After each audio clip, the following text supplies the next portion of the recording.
Olá a todos, sejam muito bem-vindos ao Pilot Up North. No episódio de hoje, vamos falar sobre curvas. Sim, algo que parece simples, mas que tem suas particularidades e muitas forças atuando ao mesmo tempo. Antes de mais nada, se você acabou de chegar por aqui ou ainda não é um inscrito, assista o vídeo até o final e se você gostar do conteúdo, nos dê o seu like e considere se inscrever no Pilot Up North. Não custa nada para você e faz toda a diferença para nós. Assim você apoia a nossa iniciativa para que o nosso canal siga incentivando a realização de um sonho, que é claro, voar. O assunto de hoje é curvas. No treinamento de piloto privado de avião, temos 3 tipos básicos de curvas: curva de pequena, média e grande inclinação.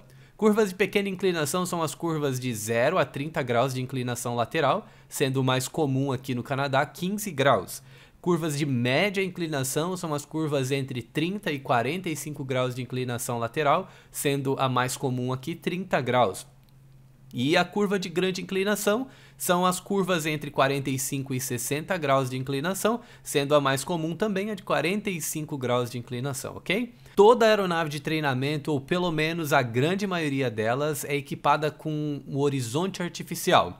O horizonte artificial é um instrumento que ele é usado para que possamos ver o ângulo de inclinação da aeronave, inclinação lateral. Ele também fala sobre a inclinação vertical também, né, do nariz da aeronave.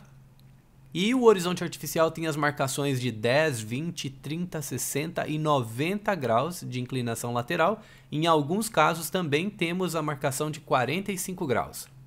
Mas antes que a gente possa começar a executar curvas e começar o treinamento prático, nós precisamos entender as forças que atuam durante uma curva.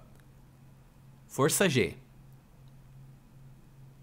Durante uma curva, a força G aumenta porque a aeronave está sendo submetida a 2 forças. A força centrífuga, que é a força atuando empurrando a aeronave para fora da curva, e a força da gravidade, puxando a aeronave para baixo. A força centrífuga ela é gerada pela tendência natural dos objetos em movimento curvilíneo a seguir uma linha reta. Em outras palavras, a força centrífuga é a força que joga o passageiro ou o piloto para o lado da curva. Isso acontece também quando você está num carro e o mesmo faz uma curva, por exemplo, para a esquerda, e você é jogado para a direita, pois o seu corpo tem a tendência de permanecer indo na mesma direção. Quando a aeronave faz uma curva, a força centrífuga atua na aeronave e em seus ocupantes da mesma forma que no carro, empurrando-os para o lado da curva. Ao mesmo tempo, a gravidade continua a puxar a aeronave e seus ocupantes para baixo. Como resultado, a força G aumenta e a sensação é que como se o peso da pessoa aumentasse. A quantidade de força G experimentada pelos ocupantes da aeronave durante uma curva, ela depende da taxa de mudança de direção, do raio da curva, da velocidade da aeronave e da inclinação da curva. À medida que o raio da curva diminui ou a velocidade da aeronave aumenta, a força centrífuga aumenta e, consequentemente, a força G também aumenta. Outra força muito importante que atua na aeronave e também nos passageiros enquanto estamos voando, principalmente em curvas, que é o assunto de hoje, é o load factor. Load factor, em termos simples, é a medida da carga que um avião está suportando durante o voo, em relação ao seu peso máximo permitido. Ele é geralmente expresso como uma porcentagem e pode ser calculado dividindo o peso total da carga a bordo pelo peso máximo de decolagem da aeronave. Não é o assunto do episódio de hoje, mas precisamos falar brevemente sobre stall. O load factor afeta a velocidade de stall de um avião, porque para sustentar o peso adicional da carga, o avião precisa gerar mais sustentação, aumentando a sua velocidade de voo. À medida que a carga é aumentada, a velocidade necessária para manter o avião no ar também aumenta. Isso significa que a velocidade de stall, que é a velocidade mínima necessária para manter o avião no ar voando sustentado, também aumenta. Tá, peraí, vamos lá então. Vamos junto aqui que vai ficar mais fácil. Por exemplo, se nós temos um avião que tem como peso máximo de decolagem 100 mil quilos e que ele está no atual momento com um peso total de 80 mil quilos, o load factor seria de 80%. Se a velocidade de stall do avião a 80% de sua capacidade for, por exemplo, 200 km por hora, a mesma aeronave a 100% da sua capacidade de carga, ou seja, usando 100 mil quilos, ela precisaria de uma velocidade maior para não estolar, ou seja, uma velocidade de stall mais alta. Talvez na casa dos 220 km por hora para manter o voo. Eu digo talvez porque isso depende de uma série de condições, como o design da asa, se a asa é baixa ou alta, o perfil da asa, o peso da aeronave, por aí vai. O load factor está totalmente interligado às curvas e por isso estou dando uma pincelada nesse assunto também. O load factor em curvas é diretamente proporcional ao ângulo de inclinação da curva, ou seja, se eu inclino mais, o load factor aumenta. Se eu inclino menos, o load factor não é tão grande assim, né? Ele depende da inclinação da asa. O load factor ele é definido como a força G, a força gravitacional, que é exercida sobre o objeto em relação à força da gravidade. Ou seja, tem tudo a ver com as forças exercidas e citadas anteriormente. Portanto, para cada ângulo de inclinação da curva, o load factor pode ser calculado utilizando a seguinte fórmula. Load factor é igual a 1 dividido pelo cosseno do ângulo de inclinação. Tá, eu sei, parece complicado, mas não é. Olha só, por exemplo, numa curva de 15 graus, o cálculo ficaria da seguinte forma. 1 dividido pelo cosseno de 15. O cosseno de 15 é 0,965. Portanto, 1 dividido por 0,965 é igual a 1,035, ou seja, 1,03 Gs de força exercida sobre a aeronave e seus ocupantes, o que é quase nada comparado a um voo reto e nivelado, que a força G é igual a 1, né? 1G. Aqui estão alguns cálculos do load factor para as curvas de 15, 30, 45, 60 e 75 graus de inclinação. A gente não vai chegar a tanto, né? 75 graus, o nosso maior grau de inclinação aqui vai ser 45 graus, como a gente falou anteriormente, mas aqui vai alguns exemplos só para ter uma ideia. Por exemplo, na curva de 15 graus, o load factor ele seria de 1,035, como visto anteriormente. Curva de 30 graus, load factor de 1,15.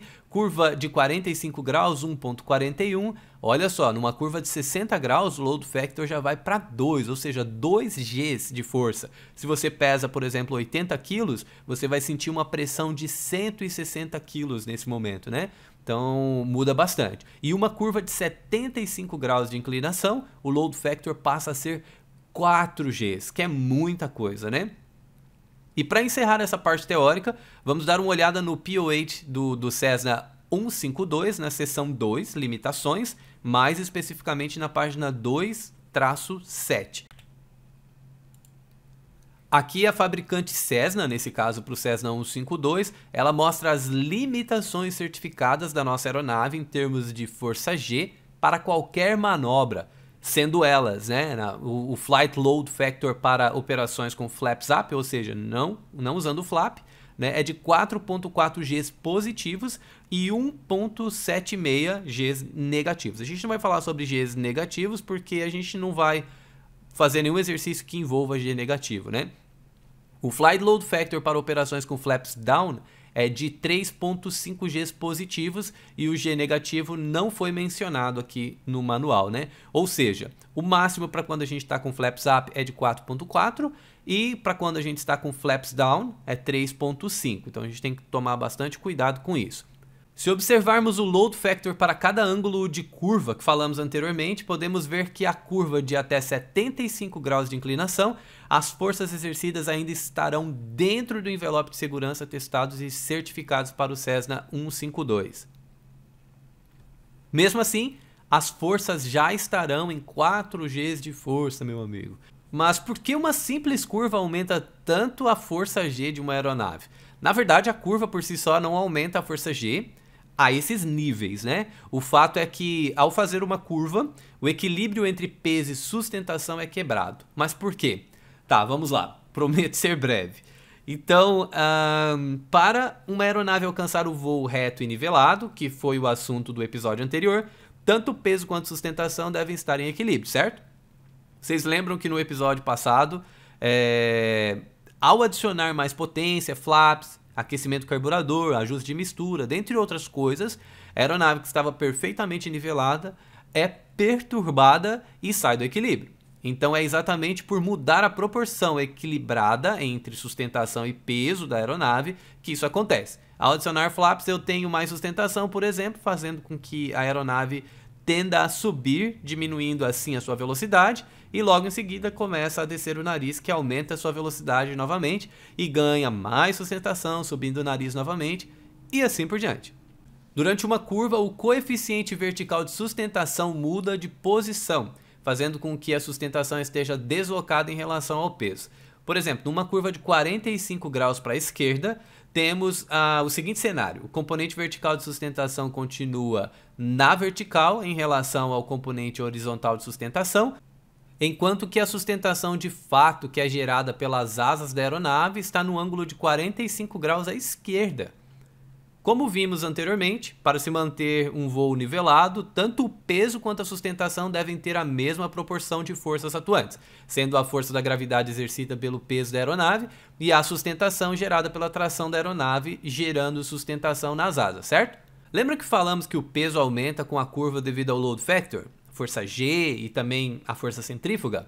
Então, com tudo isso, como a sustentação está deslocada, o peso é maior que a sustentação e então a força G, que é a força da gravidade, ganha nessa disputa e por consequência o nariz da aeronave tende a descer devido ao peso. Para corrigirmos essa tendência de nariz para baixo em curvas devido ao aumento do peso, como vemos nessa ilustração do componente vertical de sustentação, nós devemos aumentar a sustentação da aeronave, aumentando assim o ângulo de inclinação das asas. Como aumentar a sustentação da aeronave com o ângulo de inclinação das asas? Muito simples, basta aumentar o ângulo de ataque puxando o manche na sua direção como se estivesse comandando uma subida.